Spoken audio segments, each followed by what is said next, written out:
What are we going to do with Ezra Bridger now that he's back on the galactic chessboard? I've got some ideas, and with Ahsoka, Sabine, Baylan, and Shin stranded on Peridia, the possibilities for Ezra's role in the New Republic era are endless. A year or so ago, I theorized that Ezra and Thrawn had made this reluctant alliance in order to help Thrawn and the Chiss combat their longtime enemy, the Grisk hegemony. Well, probably not the case since Ahsoka has filled in that gap for us, but now we are given a new wave of possibilities for this character. All Ezra has ever known in this galaxy is the ongoing fight against the Empire. Without holding any kind of rank in the New Republic, he can do one of two things. He can be assimilated into the New Republic military by way of his friend General Hera Syndulla, or he can completely reject the offer of rank and station and take the fight directly to the Imperial Remnants on his own.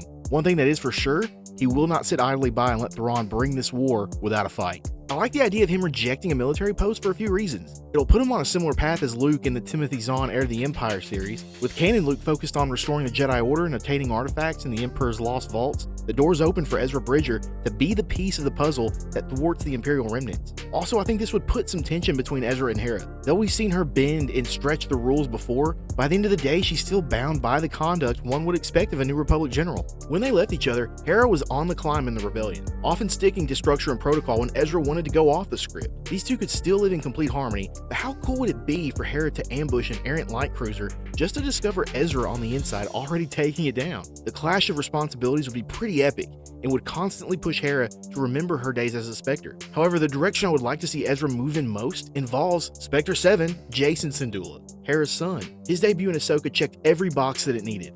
We saw his love for his family, stark similarities to his father Kanan, and most notably his aptitude for the Force. He inarguably has a deep connection with the Force, and if Hera hasn't taken him to train with Luke Skywalker by now, chances are that she doesn't want him to be trained as a Jedi. But looking at it from Jacen's perspective, the exploits of his father Kanan and his apprentice Ezra Bridger are the legendary stories he grew up with. In his eyes, Ezra is not only the person closest to his father, but he's a fabled hero who's finally within reach. There's probably going to be instant chemistry when they meet, and as much as Hera will relent, she won't be able to stop Jacen's desire to become Ezra's Padawan. It'll be a monumental character arc for Hera in continuing her healing and forward progress.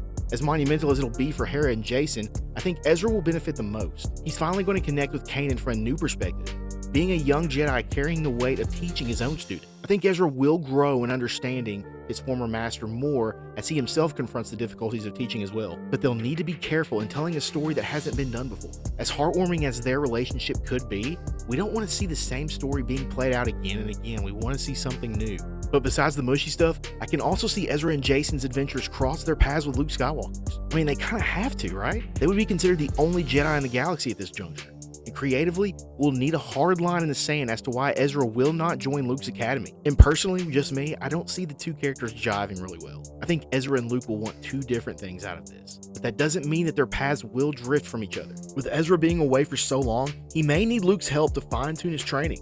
This could put them on a cool journey to partner up from time to time. And though I don't see Ezra fitting in well with Luke's academy, I do see him benefiting greatly from Luke's discipline. And though I think so highly of this character, my biggest issue with him has always been his lack of self-discipline. That has to be the main thing that his character arc orbits around. Ezra Bridger in this time period could be a great opening to adapt the Jedi Outcast or the Jedi Academy series, albeit very loosely. Ezra helping Luke defeat Dark Disciples, investigating a plot on Ruusan, the Valley of the Jedi. That would be a fun direction to move him in.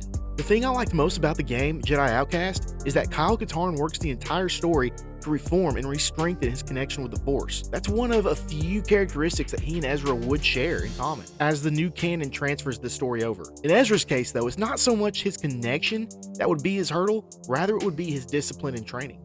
Where does Thrawn fit in? I believe his business on Dathomir will unfortunately culminate in raising an undead army, but I think something more will happen. I think he'll also be employing the help of a new rogue Force user, one whom we thought was dead, the stand-in for the cloned Jedi Master Jorah Sabaoth, Moff Gideon. I don't want to repeat my theory here, but if you want to explore my theory on Gideon's clone being the canon version of Jorah Sabaoth, give this linked video a watch. But I also think it would be cool if these Night Sisters, the Great Mothers, would do something to kind of inject a little bit of Jedi Outcast into this series, kind of using their magic to make a new version of the Reborn. Anyway, no matter what we get, we're bound to be in for something cool. Just look at the pieces on the board already. Hera, Ezra, Jacen, Luke, Mon Mothma, Thrawn, Pelion, the Night Sisters, and possibly a survived Force-sensitive clone of Moff Gideon. Anything can happen at this point. So let me know what your theories are in the comments. Where's Lucasfilm going to take these characters? So until next time, take care, God bless you, and may the Force be with you.